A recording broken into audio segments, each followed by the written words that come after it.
Bien. Et puis, on n'a que 2 minutes. Vous allez rapidement vous prononcer sur le retour en préparation de Cellou Dalein Diallo.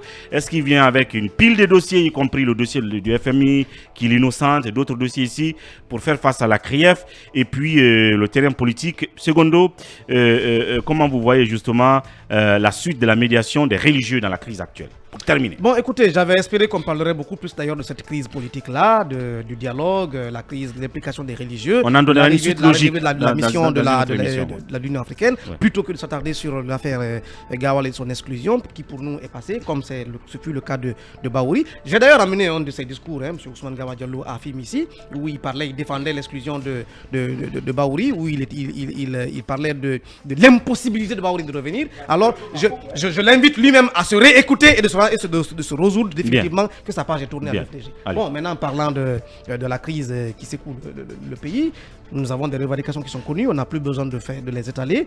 Le CNRD a fait la sourde oreille, nous avons demandé un dialogue inclusif, ils ont voulu faire un semblant de dialogue, ils ont fait un dialogue de façade, ils ont dialogué avec des comités de soutien, ils sont tous allés dans le même sens parce que le dialogue suppose qu'il y ait une gauche et une droite. Mais lorsque tout le monde est de gauche, il n'y a pas de dialogue. Vous voyez, c'est une façade. Maintenant, les religieux sont impliqués, ils ont fait ce qu'ils pouvaient faire, nous leur avons porté confiance, on leur a accordé le bénéfice là, ils sont impliqués, mais eux-mêmes se sont sentis, ils sont butés, n'est-ce pas, à la rigidité du gouvernement et du CNRD. Maintenant, ce que je dénonce, c'est le manque de courage de ces religieux.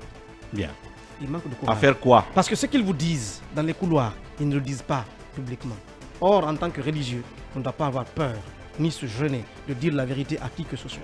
J'aurais aimé que ces responsables religieux...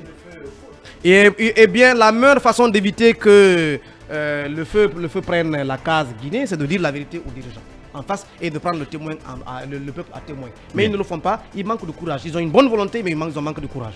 Bien. Oui, la suite c'est... Oui, le retour de Cellou Dalein, vous en parlez, mais vous n'en donnez aucune date. Évidemment, parce que vous l'avez entendu vous-même le dimanche dernier, il a dit qu'il a rentré.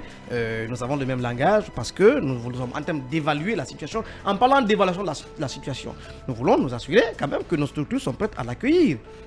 Nous avons fait une consultation sourde. Quand je dis sourde, ça veut dire que dans le silence, nous avons consulté les structures de part et d'autre. Et tout le monde, aujourd'hui, est impatient de voir le président Cellou Dalein Diallo en République du Guinée. Je vais vous dire, il y a un accord dynamique qui est obtenu entre le CNRD et la CEDEAO de 24 mois. Nous avons épuisé 6 mois déjà. Il nous reste combien? Comprenez? Bien. Et il faut que nous restions dans le cadre de ce calendrier. Quel est le délai minimum que vous voyez? Je ne vous donne pas de délai. Il n'y a pas d'indice. Les commissions de travail qui sont mises en place sont en train de faire leur travail. Quand nous allons évaluer le travail et nous rendrons compte que oui, tout est au point, eh bien, nous lui faisons le rapport et la date sera fixée. Est-ce qu'on peut dire que Cellou... dans 2 semaines, ça peut même être dans plusieurs mois. Dans plusieurs mois. Non, pas un an. Okay. Est-ce qu'on peut dire que Cellou est décidé finalement à venir souffrir le dernier martyr avant d'aller à Sékou Touré? Je vais vous dire ce qui est amusant dans cette affaire. D'abord, il ne devait même pas être convoqué. À la CRIEF? Cela vous l'a dit clairement. La dernière fois, vous avez remis un audio ici qui dit qu'il ne devait même pas être convoqué. Pourquoi? Vous savez, en droit, on dit que la forme commande le fond. C'est du béaba, ça. Vous comprenez? Mais dans l'espèce, le monsieur, est-ce qu'il a été associé aux opérations de vente? Non. A-t-il encaissé l'argent? Non. Une fois qu'il sera là, je pense que ses avocats vont défendre dès que ces questions-là sont toutes négatives, mais il n'y a pas de raison de le convoquer. Même à titre de témoin?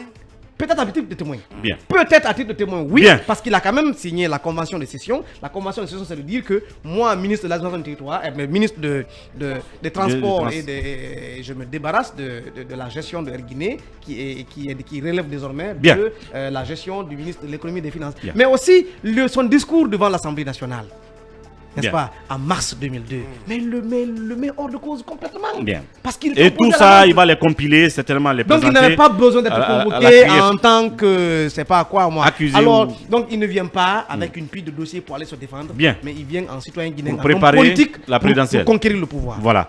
Joachim Baba Milimono, c'était donc le coordinateur général de la cellule de communication de l'UFDG. Et tenez-vous bien, il l'a dit, il est super bien sapé ce matin.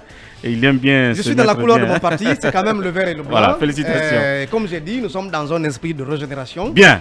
Donc le vert, quand même, ça symbolise ça. Ouais. La verdure, ça veut dire que nous avons un esprit vif, jeune. Bien. Même les vieux la campagne n'a pas encore commencé. Hein. Ouais, mais ce sont les couleurs. Bien. Vous savez, Cellou Dalein Diallo, c'est le plus grand sportif, on l'a vu dans toutes les marches ici. J'ai dit qu'on veut des vidéos. Vous envoyez sa vidéo. Je vous les envoie sans faute. Merci Joachim d'être passé, c'est vraiment gentil. Voilà, on va prendre notre deuxième invité, on va parler de film.